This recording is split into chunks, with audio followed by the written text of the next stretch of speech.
Shalom Sobat Pemenang yang dikasih oleh Tuhan. Renungan pemenang kita hari ini, orang Kristen yang menggunakan kasih karunia Tuhan dengan benar adalah orang yang selaras dengan tujuan Tuhan memberikan kasih karunia. Dasar renungan dari Yudas pertama ayat 1 sampai dengan 26. Inti renungan kita hari ini, kasih karunia Tuhan itu adalah kepercayaannya kepada kita dan harus kita pertanggungjawabkan pada akhirnya kepadanya. Sobat pemenang, ada 3 pertanyaan yang perlu kita renungkan hari ini. Yang pertama, apakah arti kasih karunia menurut Anda?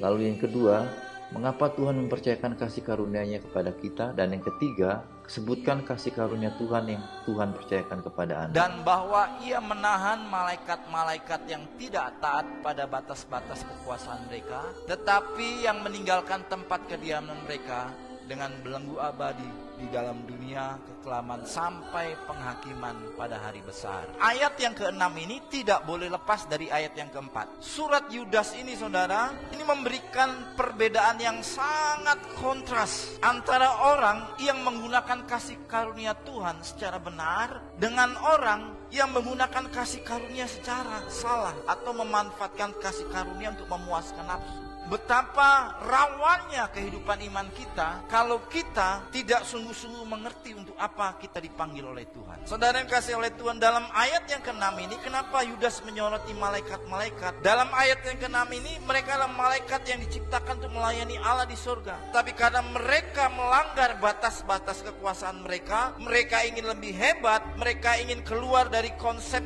tujuan Allah menciptakan mereka, sehingga dengan kedaulatan Allah, mereka diusir dari surga dan dibelenggu di bumi ini sampai penghakiman nanti. Ini juga dipahami dalam 2 Petrus pasal 2 ayat yang ke-4. Allah begitu tidak menyayangkan malaikatnya sehingga malaikat yang tadi diciptakan untuk melayani dalam pujian penyembahan di surga dibuang, dipersiapkan untuk dihakimi, apalagi kita manusia. Artinya saudara, dalam ayat yang ke-6 ini Yudas ingin menegaskan bahwa ketika kita dipanggil menjadi Kristen, kita harus menghasilkan kehidupan yang dapat dipercayainya. Kita harus tahu mana yang bagian kita, mana yang bagian Tuhan. Banyak orang Kristen gak tahu batas-batas kekuasaannya sebagai orang Kristen. Menganggap dia Allah, menganggap dia hebat. Sama seperti Lucifer tadi. Kita harus tahu batasan siapa kita dan siapa Tuhan. Katakan amin.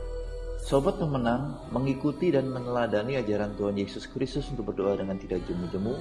Mari kita responi renungan hari ini dengan berdoa. Tuhan, aku bersyukur untuk kepercayaan kasih karunia-Mu yang melimpah. Karena itu ajar aku untuk memanfaatkan dengan benar kasih karunia yang Kau percayakan untuk aku berkenan kepadamu. Lalu pokok doa syafaat kita hari ini berdoa untuk kebangunan rohani di gereja-gereja yang ada di Indonesia. Salam pemenang di dalam Kristus, Tuhan Yesus memberkati.